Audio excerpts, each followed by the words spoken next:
Hi folks, I'm at Southwest Love Fest with Sara, and if you're new here, I'm Jen. I'm a conscious parenting coach, and I support queer, non-monogamous, and neurodiverse families to create relationships in which everyone thrives without sacrificing any part of themselves.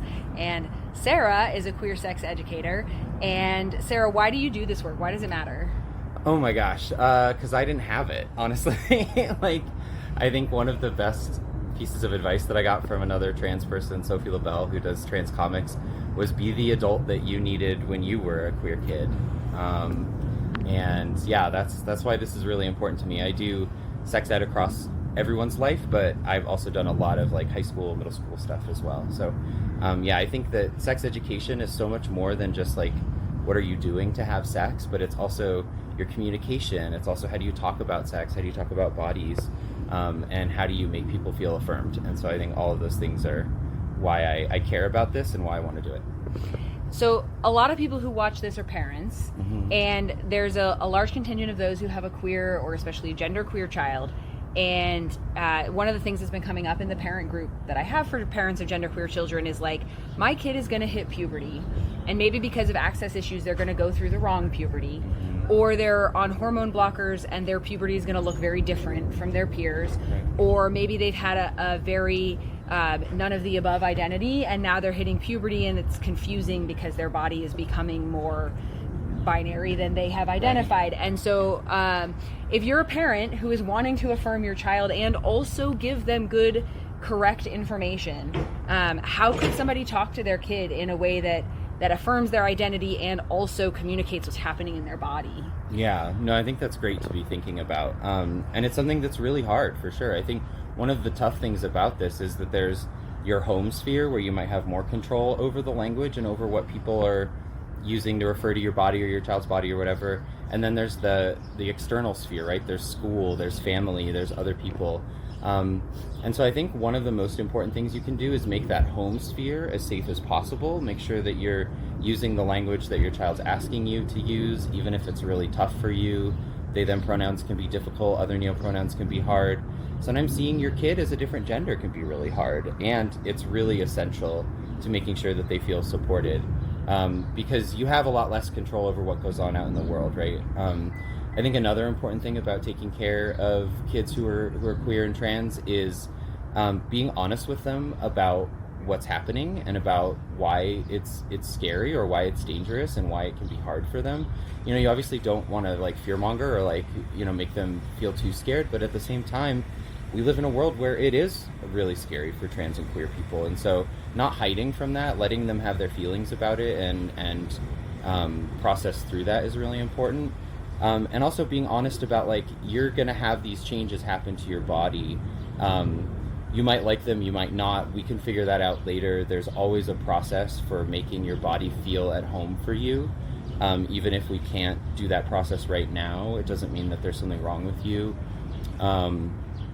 And also as a parent, I think part of this work is doing your own internal work to think about what do I associate with certain words. When somebody says vagina or period, or somebody says erection or wet dreams or whatever other stuff you might have to talk about during a puberty conversation, we've tied a lot of those things to gender, right? We've tied a lot of them to women do this and men do this. And I think being able to pull back and actually say what you mean in that case of oh, I don't actually mean men, because there are men who don't have penises and there are men who do, for example, right? And so saying people who have penises are going to go through this.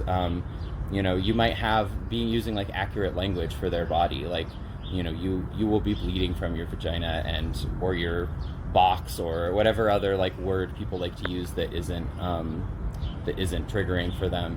And I also think on that same point too, finding language and working with your child to find language that feels affirming for them, for their own body parts, instead of being well, we're going to call it this even though you don't like that word because that's what the doctor needs to know or whatever, right? And it's yeah, when you're in the room with the doctor, you might have to use the more clinical terms, but when you're at home, it's your rules. You get to set it. You get to do what you want, right? And so making sure that home sphere is as accepting and understanding as possible is going to give your kid the safety to be out in the world and also somewhere to come back to. I I love that so much. And I just, there's two things that I'm thinking about from like a coaching, like parent-child relationship perspective that come to me. And one of them is that it's okay to not know things. Yeah. And that if your child is asking you things, and particularly if they're asking you things that you're like, oh, I hadn't even occurred that might be your experience because it wasn't my experience of puberty or something. Right. To be able to be like, you know what, I actually don't know, but we can find out the answer to that because there are resources like Sara who might know the answer to things that you don't know the answer to. And that's okay. And it's okay for your kids to see you as a, imperfect human who doesn't already know everything. Yeah, totally. I mean, even further than that, I think it's actually really healthy to model that for your kids and to say, like, being able to say I don't know, or being able to say I'll find out for you, or let's find out together.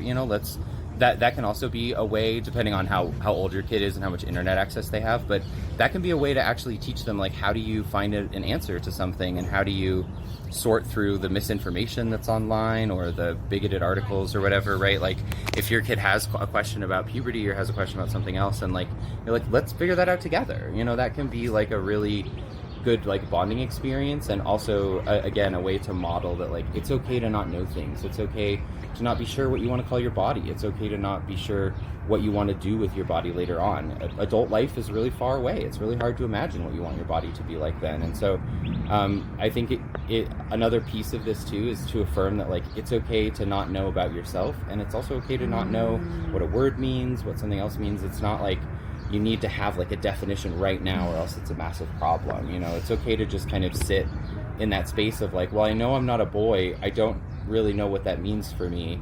I'll figure it out later, and that's okay. Yeah.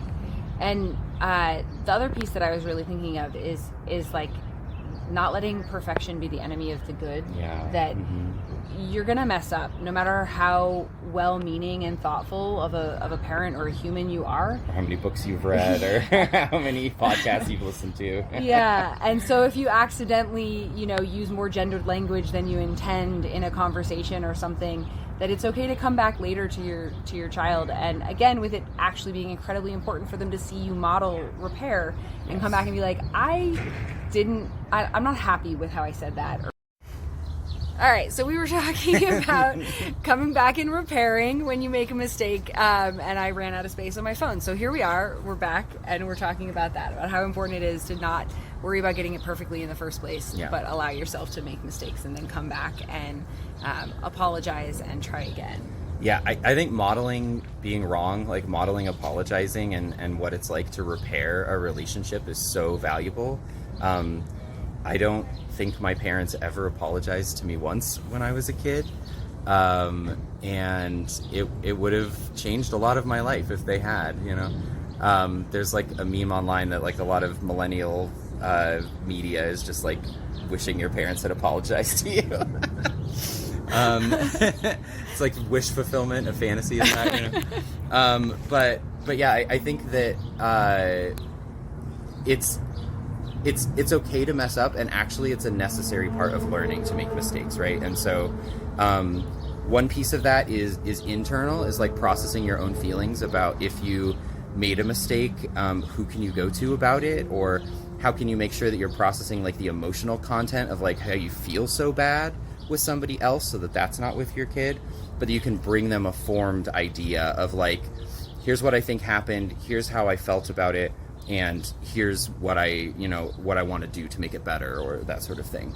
I think another piece of that too that's really important is making sure that your kid feels empowered to tell you no, or to say that something doesn't work for them, that language doesn't work for them, or that it doesn't feel good. A lot of times parent-child relationships are really one way. They're very like power down and that's it, and obviously there are times where you have to be like, I'm your parent, we just got to do this, right? Like that happens sometimes, you got to play that card. But I think the more that you can give your kids space to push back on things and to say no, and to be prepared to think about these things for themselves and what they want, the better off they're going to be in the future, and also the better your relationship is going to be, because no relationship gets stronger by ignoring things, right? Like that hurt and repair cycle is like really, really critical to making sure you have a good relationship. So Don't be afraid of making a mistake. Like Jen said, don't let the perfect be the enemy of the good. Like, do something,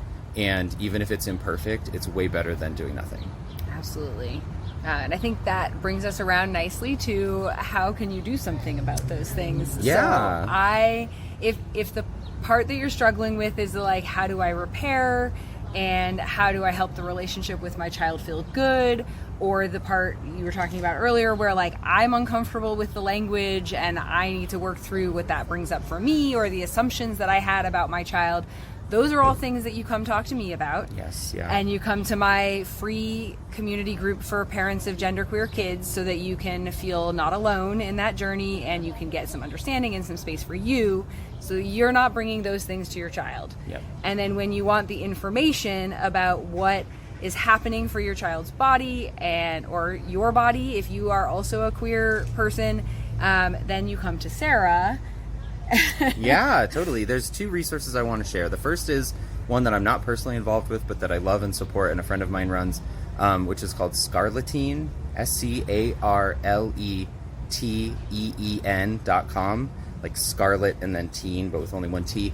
I'm sure you can put it in the info or whatever. In the description, yes. But it's a web forum that's run by and for youth, and then has adult moderators as well.